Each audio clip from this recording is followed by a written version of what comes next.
TSZYU retained his WBO 154-pound title in what was, in my opinion, a very, very impressive performance from the Soul Taker against BRIAN Mendoza. And I'm going to get into just why it was so impressive in a minute. But the main thing here is that both of these fighters entered this fight with completely different strategies, and they played out across all 12 rounds in very much the same way. But it was a case where TSZYU came into the fight looking to be very methodical, looking to come forward and looking to pick his shots, look for power punches, and accumulate damage to BRIAN Mendoza's head over the course of the rounds. And BRIAN Mendoza was looking to be a lot more agile. He was looking to move his feet, move his body, and basically keep TSZYU off him with the jab and try and accumulate points and win rounds, whereas TSZYU was looking to knock BRIAN Mendoza out with power shots or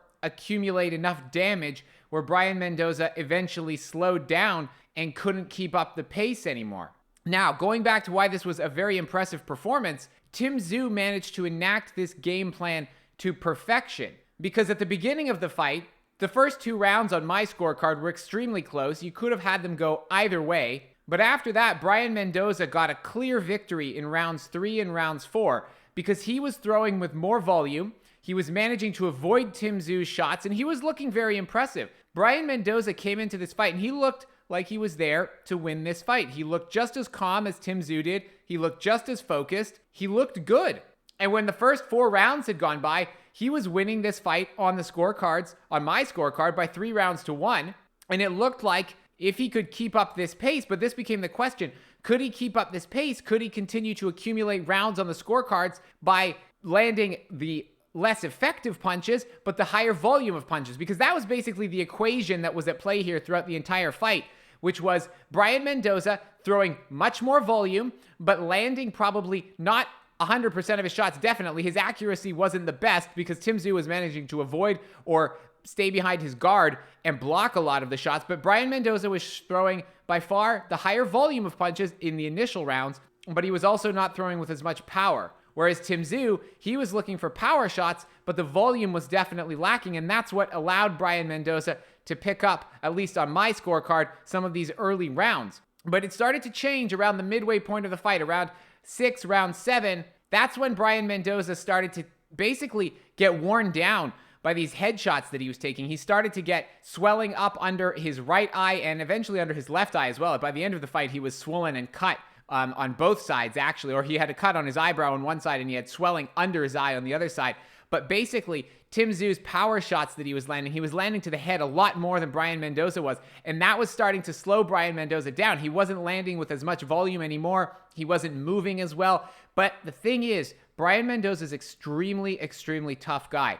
In round 6 or 7, he was hit by a couple of uppercuts, a couple of hooks that would have put a lot of fighters down on the canvas. He was wobbled. He was close to going down, but he didn't go down. And later on, in round 11, again, he was hit with a bunch of shots, and BRIAN Mendoza was barely hanging on. But he did hang on. He didn't go down. He didn't hit the canvas. He was never knocked down in this fight, and I think a lot of guys actually would have been in either round 6 or 7, whichever round that was, and also in round 11. So BRIAN Mendoza could have very conceivably been knocked down at least twice in this fight if he wasn't as tough as he was. So that's an extremely impressive display of toughness for him. But basically, his ability to win this fight hinged on whether he could continue to win the rounds on points by hitting TSZYU with enough punches while evading enough of TSZYU's counters to basically accumulate points without accumulating damage. And the problem with that strategy was it relied on him being able to avoid enough of the shots coming back from TSZYU that he wasn't fatiguing, he wasn't getting damage, he wasn't slowing down. And unfortunately, he wasn't able to do that. TSZYU stuck to his game plan very rigidly. He was very methodical, and that's why this performance was so impressive. He clearly went in there with a game plan to wear BRIAN Mendoza down. He never deviated from that the entire fight. So what could have happened is he could have panicked because he was down on the scorecards after the first few rounds and his volume wasn't high enough. He could have suddenly started jumping in, just winging shots all over the place, going and turning the fight into a wild slugfest. He did not do that. He stayed focused and disciplined the entire fight. And BRIAN Mendoza is a good fighter. We see here, and we've seen in his last couple of fights where he was a live underdog. In this one, he got the win as the underdog. In his last few fights, he deserves to be at this top level. Brian Mendoza is one of the elite guys in the 154-pound division in the world. And TSZYU beat him by following a methodical game plan. He didn't deviate from it. He broke Brian Mendoza down by accumulating well-timed, accurate head punches throughout the entire fight. And Brian Mendoza, fatigued, was damaged to the eye, couldn't keep up his movement, couldn't keep up the volume of punches that was allowing him to win rounds earlier in the fight. And as a result of TSZYU's discipline, his power, and his methodical application of the game plan, which he did not deviate from the entire fight, he broke Brian Mendoza down and scored a very impressive victory. But as I say, Brian Mendoza himself deserves a lot of credit here. He's had to fight his way back from being an underdog throughout most of his recent fights. And tonight, he did not look like a big underdog, at least especially in the first half of this fight. He looked like he belonged in the ring, and that's because he does belong against these top guys in this division. And I hope, based on how tough he was, based on how well he performed in the first half of the fight, winning a lot of those rounds, I hope Brian Mendoza will get the opportunity to have more big fights in the future, because he absolutely deserves them, especially going all the way to Australia, because he wasn't overawed in this situation. He'd flown all the way across the world for his first fight outside of the United States, against a red-hot prospect in TSZYU, who's being hyped up, especially in Australia, as the next best thing in boxing. And TSZYU was realistically a big favorite in this fight, and despite all of that, Brian Mendoza held his own here. And if he can do that under these circumstances, believe me, he deserves other opportunities, and he deserves to have other big fights in this weight division, because he is absolutely one of the best fighters in the world. As far as, is he the number one guy? No. But does he deserve some more opportunities like this? Yes, he does.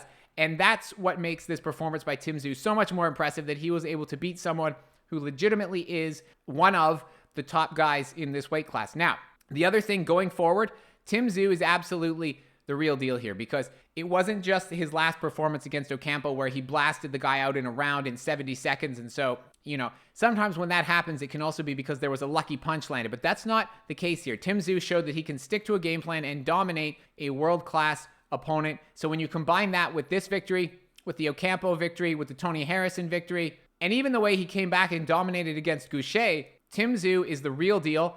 And for my money right now, TSZYU is the favorite if and when he fights Jermell Charlo, because if you combine the impressive performances that TSZYU has shown here versus the extremely lackluster way in which Jermell Charlo performed in at least one of the Brian Castano fights, and also his fight against Canelo, admittedly in a different weight class, for me, TSZYU is the favorite right now. If those two guys were to fight tomorrow, I would make TSZYU the favorite in that fight. I think on paper, he's the best guy potentially in this weight class, even above Charlo, if they were to fight right now. When and if they actually get in the ring, things might have changed by then. We'll see. But for my money right now, TSZYU is the real deal, and I would make him the favorite over Charlo. Now, one other thing I think is worth noting in this fight is that Brian Mendoza is trained by Ishmael Salas, who's also the trainer of Joe Joyce. And I think it's kind of worth pointing out here that this fight played out actually quite similar to the Joe Joyce-Zhilei Zhang first fight, in the sense that